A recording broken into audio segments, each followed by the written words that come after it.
Hello, this is Dr. Grande. Today's question is, can I analyze the phenomenon of people claiming to be abducted by aliens? Just a reminder, I'm not diagnosing anybody in this video, only speculating about what could be happening in a situation like this. If you enjoyed this video, please like it, subscribe to my channel, and consider supporting me on Patreon. I'll put the link to Patreon in the description for this video. Stories about alien abductions have been around for a long time. The report that really put them on the map was the Betty and Barney Hill story of 1961. Many groups have formed of people who believe the stories of those who claim they were abducted. They tend to share many characteristics: paranoia, government conspiracies, belief in pseudoscience. For example, they believe in the effectiveness of polygraphs and hypnosis. They tend to look at the claims of people like Bob Lazar and believe they're true. Lazar said he worked in a top-secret facility with alien spacecraft. People who claim to have been abducted and others who are interested in the topic have formed many theories about what aliens do during the abduction and what the aliens want. The aliens come to Earth to capture the human, usually just one at a time. They take them up in their spacecraft. Sometimes they use a beam of light, but on other occasions the person simply levitates onto the spacecraft. The aliens examine the humans in various ways. Aliens appear to be particularly interested in human genitals.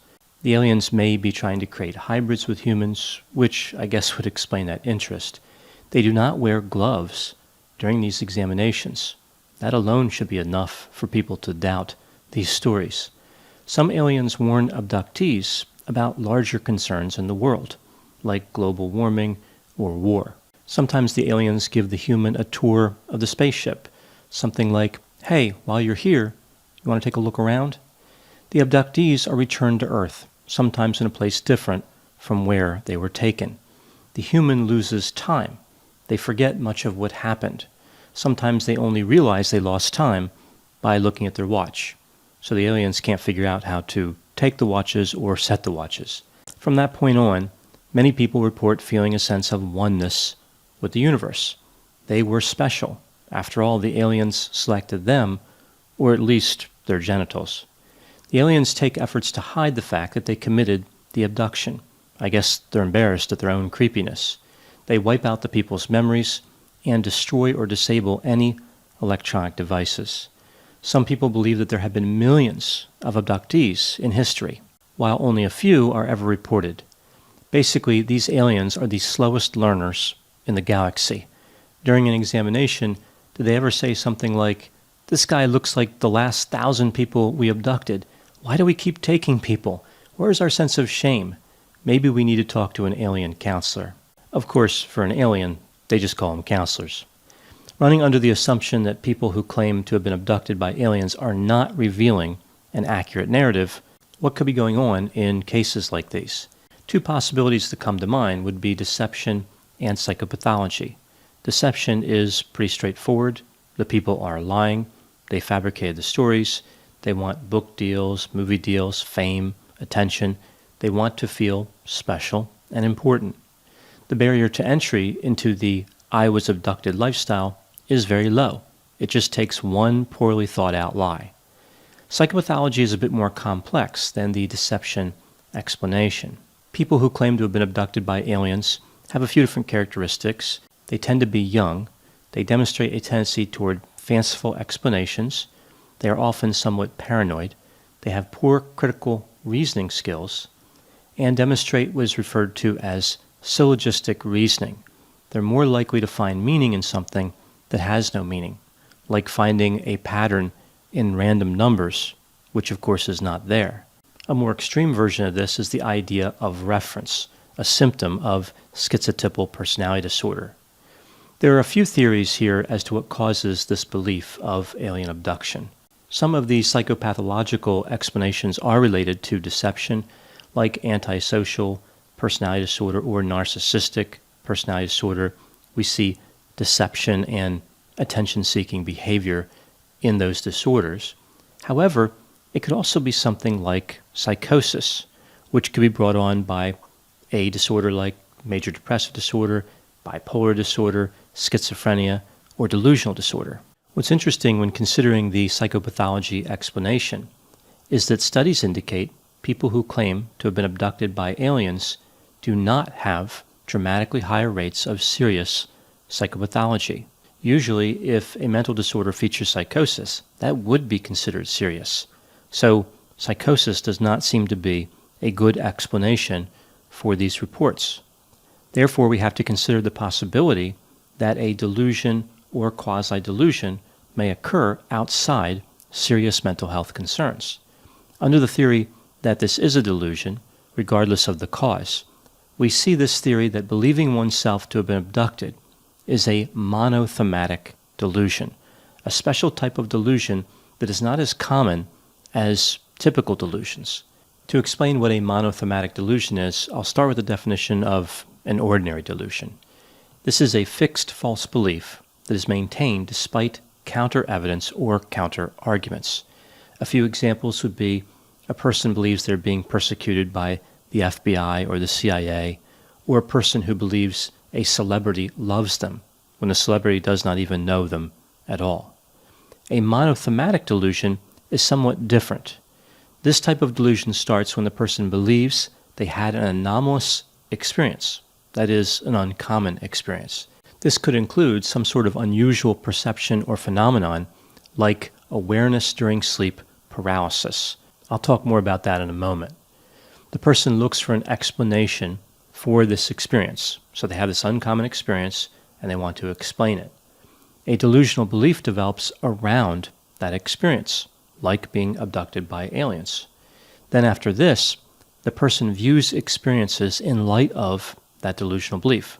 So they may think that they have some special relationship with aliens, or they have physical symptoms from being examined on a spaceship or whatever.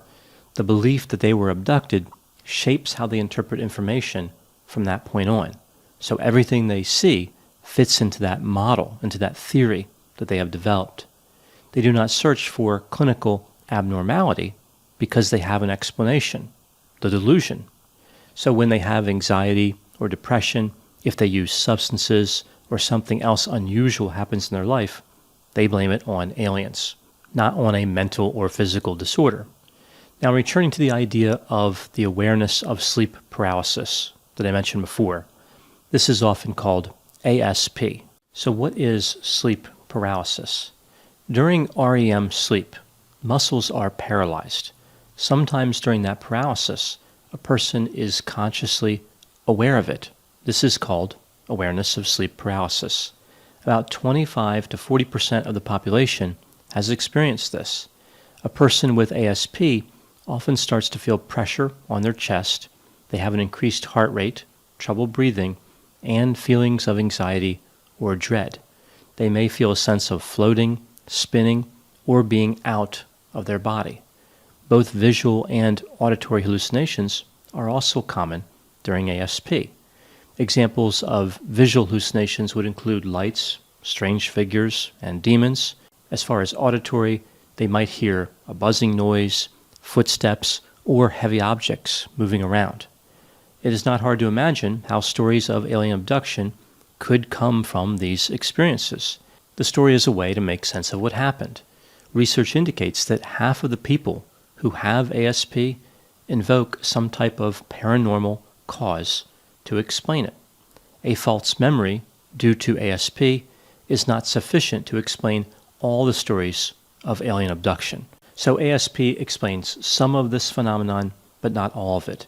There's another factor involved, personality. People who claim to have been abducted by aliens may not have any more psychopathology than the rest of the population, at least not more serious psychopathology, but they are different as far as personality.